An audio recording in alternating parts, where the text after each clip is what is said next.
I want to talk about Linux and its memory allocation scheme, and especially a leaky abstraction around that. One of the most basic function that you can call in C to allocate memory is malloc, and maybe it's easier to show immediately what I mean. So let's create a very simple C file and allocate some memory in it. So we need a standard lib. We want to print maybe some things, and we want to sleep. So for that we need this one as well. And let's allocate memory. Not in star, let's call it car star. I'm using standard C here to illustrate what I mean. Maybe it's important to, it can have, if we have a variable called gigabyte first, because we want to allocate a lot of memory, and yeah, let's allocate 32 gigabytes. And the way how it works in C, so it can succeed, malloc can succeed, or malloc can fail. And the failure is signaled to you by the return value of malloc. So we can check whether the malloc is a null pointer. And we can write out that malloc failed in this case.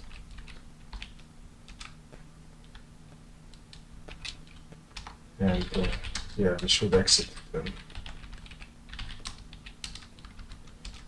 Okay, and I want to keep this process alive, so that's why I wanted to sleep for 1 second infinitely. Yes, that's all, but maybe this is too much. First, let's just allocate 1 gigabyte of memory. I have a very simple makefile here, which just compiles everything it finds. So let's call this process. Okay, we didn't get any errors. Let's see on top. And yes, here is our process. It has 1 gigabyte of virtual memory. And the resident memory is just 500 bytes. So what does it mean? Well, virtual memory is the thing that your process sees. That's what it thinks that it has. It thinks that it has 1 gigabyte of memory allocated to it, and it can use it, but it doesn't use it yet. It's just allocated it. It didn't read from those pages. It didn't write to those pages. It just sits there. So that's what this resident memory means, that the system really didn't allocate 1 gigabyte of memory to it at this moment. This VM has 32 gigabytes of memory and 1 gigabyte of swap. This will be important later, and I have 20 gigabytes of free memory. Because nothing really runs in this VM, so I created a very simple process here that just sits there with 10 gigabytes of allocated memory. That will be useful later. So let's go back to this, and let's up it a bit. So we had around 20 gigabytes of free memory. What if we want to get 32 gigabytes of memory? Will it? What happened? Will it allow us to do that?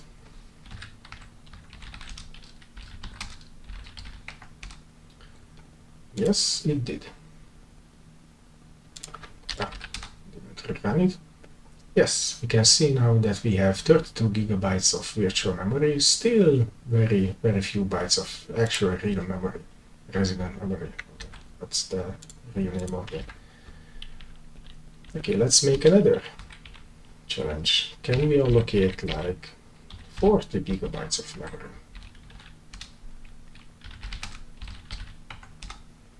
Yeah, finally we can see a failure. So that API actually works. Malloc failed because the system doesn't have 40 gigabytes of memory and it tried to allocate it and it failed.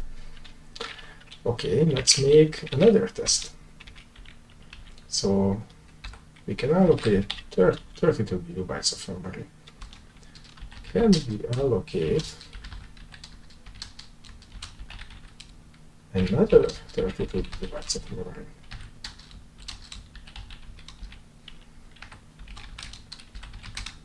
This is very interesting. We see no error.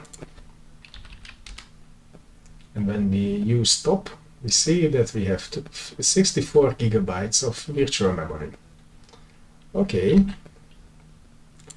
Now, how can we make it part of the resident memory? We just have to walk the pages we got. We either read from them, from every memory page at least 1 byte, or write to them. So let's add this to the code. So, oh, we didn't check for the other one. Oh yes, so let's add it here to show that I did not cheat before we move on. Yes, there was no error, but the process lived. So okay, so what does how can we walk the pages? Let's use this pointer, not pointer, this address.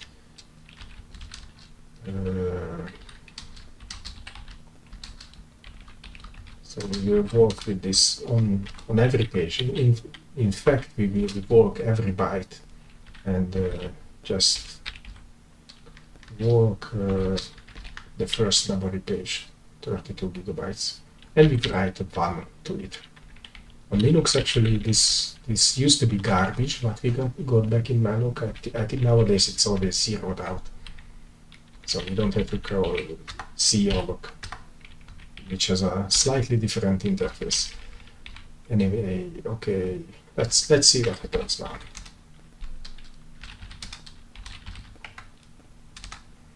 So we switch back to top. Here we see that as we are walking the page, our resident memory gets larger and larger. We will walk only half of the virtual memory, but as we can also see that the free memory is getting lower and lower. So as we are all walking those memory pages, they are getting allocated to our process, and this is what I wanted to show, that the process died. Another interesting thing that our zombie process that just sits on 10 gigabytes of memory has only 1 gigabyte of memory. Actually, one of its pages got swapped out. That's interesting. So we see a message called killed, which indicates that it has been killed by the own killer, out of memory killer. We can also look at the dmessage. And yes, we can see that the process called memory got killed by the own killer.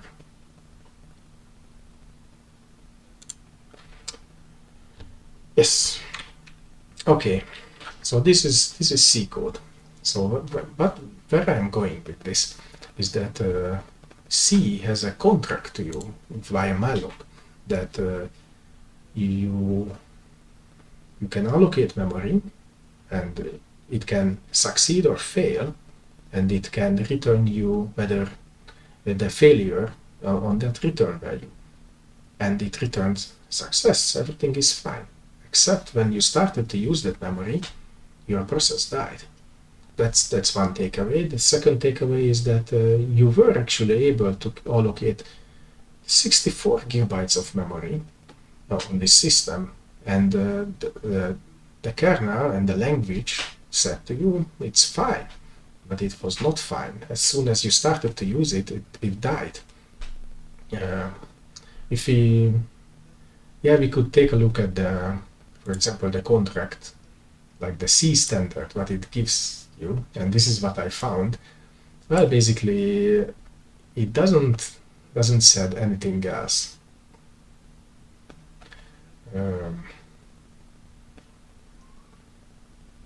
Yes, so basically this is the only sentence I found, but I already told. Yeah, there is really nothing else. Okay.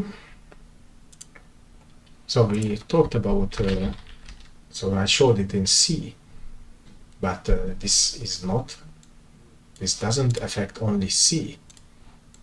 So let me show some other languages how you can reach the same troubling state. So let's look. Let's try it in Python. Let's call it memory p.py. Well, actually, I will use NumPy for this. Requirements. So I will use the latest NumPy.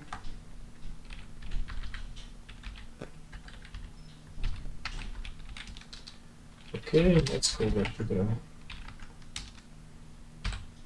Yeah, I will cheat a bit by looking at my notes.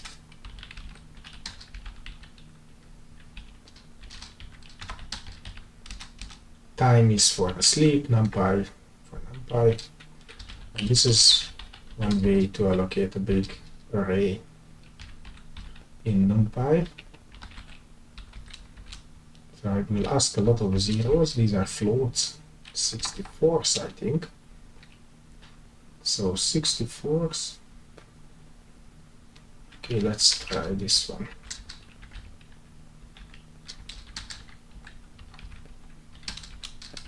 I want to get the whole memory, the 32 bytes. If this is not overrated, we will fix it. Okay, let's print something out if it worked, and let's sleep.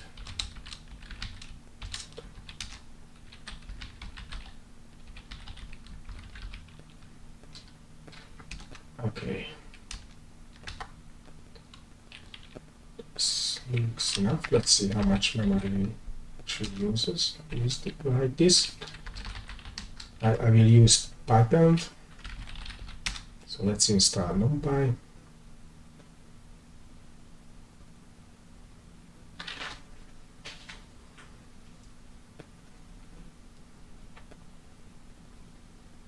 This takes a lot of time.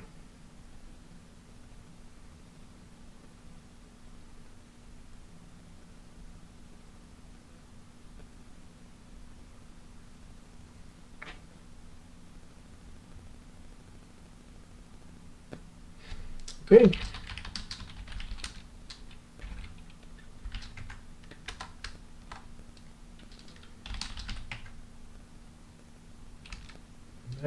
Why did it throw me out there?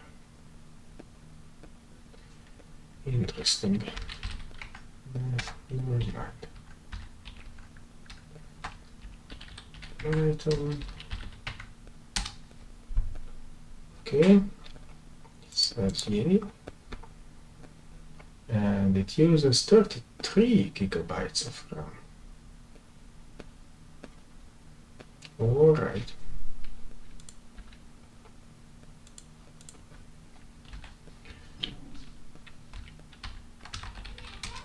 Okay.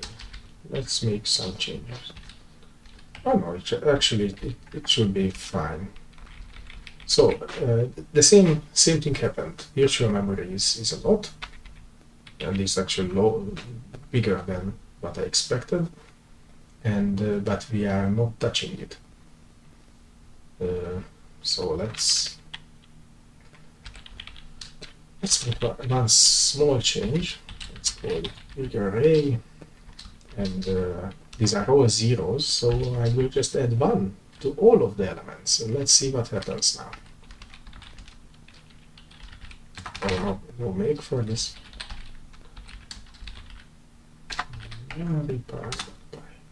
Okay, it is doing something.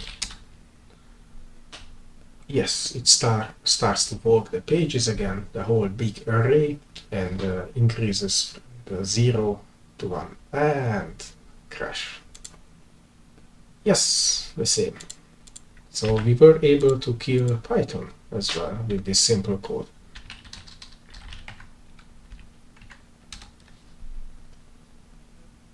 Yeah, we allocated memory, we got it, it's fine, and then we just started an operation on that allocated big chunk, and it failed. But before I move on to explanation, let me show you another language, Rust, because Rust is all about safety and no undefined behavior. So I exited the virtual and let's make a Rust file. It's called memory.rs. Yeah, ugly name, but it will work. So again, I will use sleep to keep the process alive. So for that I need the time module, thread. Okay, let's use a gigabyte again.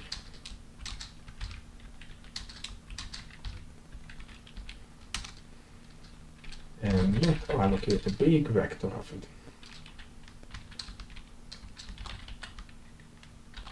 Of U8s, so bytes. And we have this handy function called vac with capacity, which pre-allocates a big vac for us. Okay. Just to know that it worked.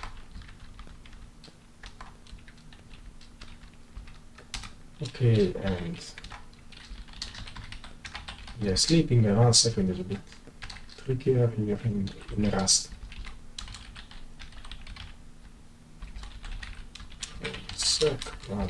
Okay, this is 1 second, and we will loop forever. 1 second.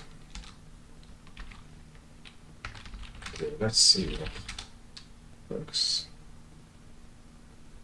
Oh, what did I do? Unexpected token. Ah, yeah, I see what I forgot a semicolon.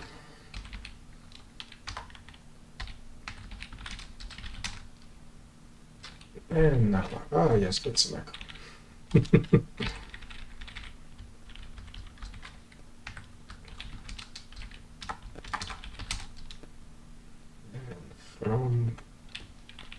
And there is no such function. Actually, seconds. Sex. Yeah, I'm not actually doing anything yet. Anyway, let's see what it does. Okay, yay. And it uses 32 gigabytes. Here we can see of virtual memory, resident memory again. As we didn't touch it, it didn't change. So let's make some changes. Now I am getting yeah, I'm wrong. Okay, memory address. So yeah, we can do again vs2 and show that even in Rust we are able to get a lot more memory than the system can handle. and just to make sure that they are there.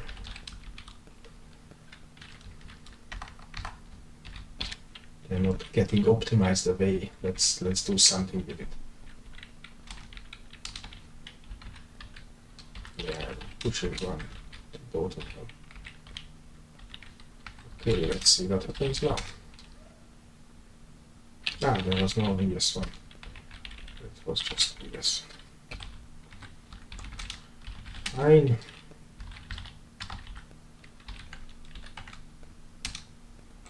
Okay. Seems to be working. And yes, we can get 64 gigabytes of virtual memory. So let's see, can we crash Rust? Same way how we did this with the Python and C. All we will do is just actually using that vector we got. So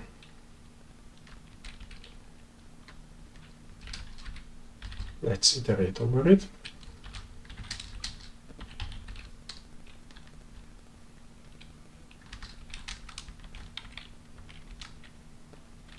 And we will just go and that line is array. Yeah. So we will just walk the pages.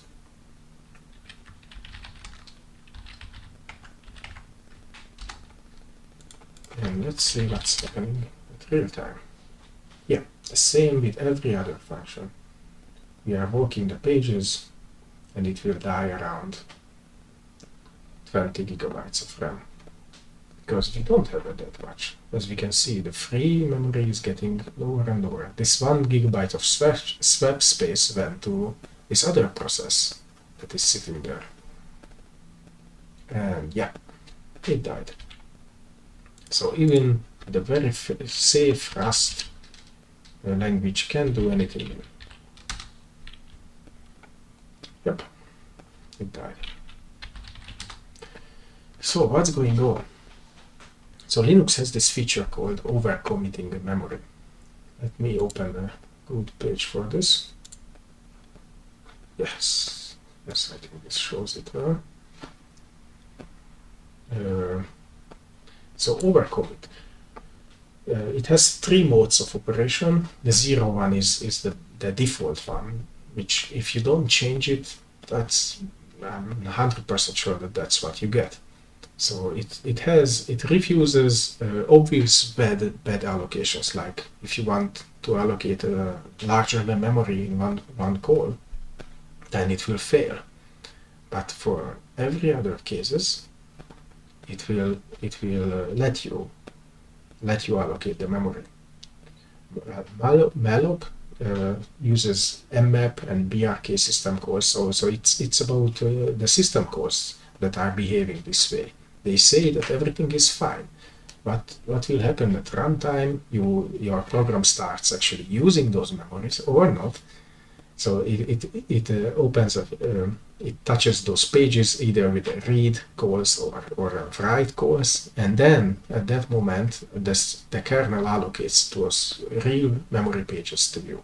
And if it can't, because it doesn't have, then the OM killer will look at all the processes that are there and kills the most obvious one that it needs to be killed. It shouldn't necessarily be your process if so normal circumstances. If your process is a well-behaving process, then it won't be yours. But yeah, now we are not well-behaving because we want to allocate too much memory. So it's our process that gets killed. So there are other ways. There are the always overcommit behavior, which is for specific applications, and then there is the don't overcommit, which is a bit misleading because it still allows you to overcommit by 50% of the physical RAM. I mean the swap physical RAM, and then 50% on top of it. So if this affects your application, I mean your applications on server, maybe you can play with this. But it's more about just knowing this, that checking in your code is not enough. That's That's all my point. Let's check quickly what I have in this VM. This is not a real system. Yes, we can see that overcommit memory is 0. And the overcommit ratio is 50%, but it is not being used for the behavior 0. Yeah, this is what I wanted to show, and I hope it helps you at least in thinking about memory. Oh, by the way, I didn't test this at all on Windows, but I just made a quick test on Mac. And of course, it's a very different system. For example, on Mac, I was able to allocate on my laptop 1 terabyte of memory in a single malloc. It went fine. And when I started to walk the pages, it started to compress the memory and swap out like crazy. The funds were spinning up, and my process was able to use about 40-50 gigabytes of RAM and this laptop had 32 gigabytes of RAM. And the system was clearly not very usable at that moment, but nothing died. I did not wait out dying. I did this a few years before, and it will eventually die, but it will take a long time. So actually the system will be, due to the heavy swapping and compressing memory, it will be very unusable. That's another approach. Linux took this approach of overcommitting, and the reason for that, I saw this in a comment before, is that many applications behaved in a way that they had pre-allocated a lot of memory, but they did not actually use it. So that's one mitigation, what Linux did. But it also breaks this contract. So you can have the C language, which says that this is the way to allocate memory in the C language. This is the way how to make sure that it is correct. But this contract is broken. You can't put a safe language on top of this, or on top of these system calls. Yeah, that's all. Thank you.